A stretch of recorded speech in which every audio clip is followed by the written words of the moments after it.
నమస్తే. ఆంధ్రప్రదేశ్‌లో 175 నియోజకవర్గాల్లో 174 నియోజకవర్గాల పరిస్థితి ఒక రకంగా ఉంది. ఒకే ఒక్క నియోజకవర్గం పరిస్థితి అయితే చాలా ఆసక్తిగా, ఉత్కంఠగా మారింది. ముఖ్యమంత్రి జగన్మోహన్ రెడ్డి గారు పోటీ చేస్తున్నటువంటి నియోజకవర్గం పులివెందులలో కూడా ఆ రకమైనటువంటి పరిస్థితులు లేవు. మాజీ ముఖ్యమంత్రి తెలుగుదేశం పార్టీ అధినేత నారా చంద్రబాబు నాయుడు పోటీ చేసేటువంటి కుప్పం నియోజకవర్గంలో కూడా ఆ పరిస్థితులు కనిపించట్ల. కానీ పిఠాపురం నియోజకవర్గంలో మాత్రం అనూహ్యమైనటువంటి మార్పులు, రాజకీయ సమీకరణాలు వేగంగా మారుతూ వస్తున్నాయి. దీనికి ప్రధానమైనటువంటి కారణం జనసేనాని పవన్ కళ్యాణ్ అక్కడి నుంచి పోటీ చేయడమే. ఇలాంటి సందర్భంలో అక్కడ ఎవరు గెలుస్తారు అనేది చాలా ప్రాధాన్యత సంతరించుకుంది. ముఖ్యంగా 2019 ఎన్నికల్లో జనసేనాని 2 చోట్ల పోటీ చేశారు. కనీసం ఎక్కడా కూడా గెలవలేనటువంటి పరిస్థితి. కానీ ఈసారి మాత్రం ఎలా అయినా గెలవాలి, పవన్ కళ్యాణ్ యొక్క పొలిటికల్ లైఫ్ కంటిన్యూ కావాలంటే ఇప్పుడు విజయం ఒక్కటే దానికి ప్రధానమైనటువంటి అజెండాగా, కారణంగా కనిపిస్తుంది. మరి ఇలాంటి పరిస్థితుల్లో అక్కడున్నటువంటి సమీకరణాలను ఎదుర్కొంటూ ఆయన విజయం సాధించగలరా అనే దాని మీద ఒక చర్చ జరుగుతుంది. ఇంతకీ గెలుస్తారా అని. దానికి ప్రధానమైనటువంటి కారణం ఏంటంటే ఆయన ఆ నియోజకవర్గం ఎంచుకోవడానికి ప్రధానంగా కాపు సామాజిక వర్గానికి సంబంధించినటువంటి ఓటు బ్యాంక్ ఎక్కువగా ఉండటం, అలాగే జనసేన అభిమానులు ఎక్కువగా ఉండటమే. ఇలాంటి సందర్భంలో ఆయన స్థానంపై చాలా కన్ఫ్యూజన్ ఏర్పడినటువంటి పరిస్థితి. ఎక్కడి నుంచి పోటీ చేస్తారు పవన్ కళ్యాణ్ అనే దాని మీద. ఇలాంటి క్రమంలో పిఠాపురం నియోజకవర్గాన్ని ఎంచుకోవడం, అక్కడ నుంచి వైఎస్ఆర్సీపీ తరపున సీనియర్ నాయకులుగా ఉన్నటువంటి వంగ గీత, ఆమె కూడా మెగా ఫ్యామిలీతో అనుబంధం కలిగి ఉన్నారు రాజకీయంగా. ఆమె గతంలో పీఆర్పీ తరపున పోటీ చేసి విజయాన్ని సాధించారు. ఇలాంటి సందర్భంలో ఇద్దరు హేమాహేమీల మధ్య పోరు కనిపిస్తుంది.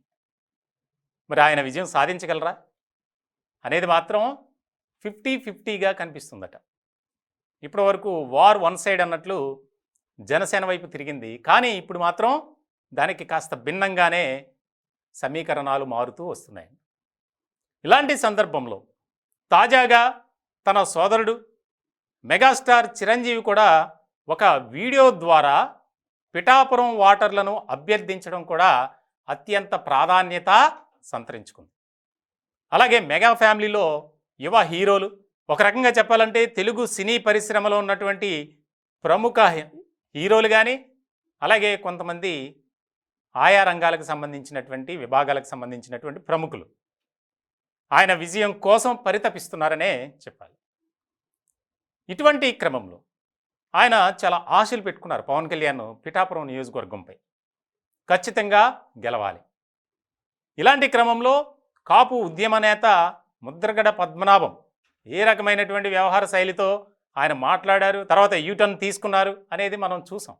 తన కుమార్తె పవన్ కళ్యాణ్ తరపున మాట్లాడటం, ఇవన్నీ రాజకీయ పరిణామాలలో భాగమే.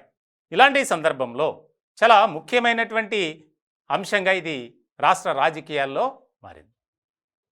రాష్ట్ర వ్యాప్తంగా 175 నియోజకవర్గాలు, కానీ ఒక నియోజకవర్గం పిఠాపురం మాత్రం అందరూ ఆ నియోజకవర్గం గురించే ఒక రకమైనటువంటి చర్చ. ఏం జరుగుతుంది, ఏం జరగబోతుంది, ఒకవేళ వంగ గీతాపై ఆయన ఓడిపోతే ఏంటి పరిస్థితి, ఇలా రకరకాలుగా చర్చ జరుగుతుంది. కానీ జన సైనికుల్లో మాత్రం ఖచ్చితంగా మా నాయకుడు ఘన విజయం సాధిస్తారు అనే ఆశాభావాన్ని, ధీమాని వ్యక్తం చేస్తున్నారు.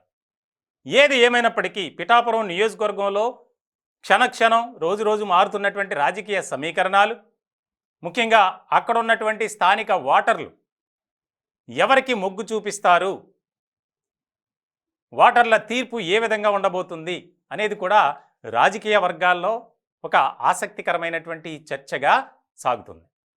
ఇప్పుడున్నటువంటి పరిస్థితులు కనుక మనం గమనిస్తే ఖచ్చితంగా జనసేనకు కొంతవరకు ఎడ్జ్ ఉంది. కానీ ఎవరైతే వంగా గీత అభిమానులు కానీ చాలా వరకు కాపు సామాజిక వర్గానికి సంబంధించినటువంటి ఓట్ బ్యాంక్ వంగా గీత వైపే ఉంది.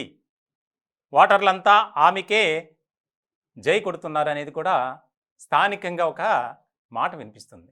ఇలాంటి సందర్భంలోనే జన సైనికుల్లో తెలియని ఆందోళన, దిగులు, గుబులు అన్నీ కలుగుతున్నాయి. ఇప్పటికే ఆ నియోజకవర్గంలో మెగా ఫ్యామిలీ నుంచి అనేక మంది వచ్చి పర్యటన, అలాగే రాజకీయ ఉపన్యాసాలు, ఓటర్లను అభ్యర్థించడం, రకరకాల ప్రయత్నాలు జరిగాయి.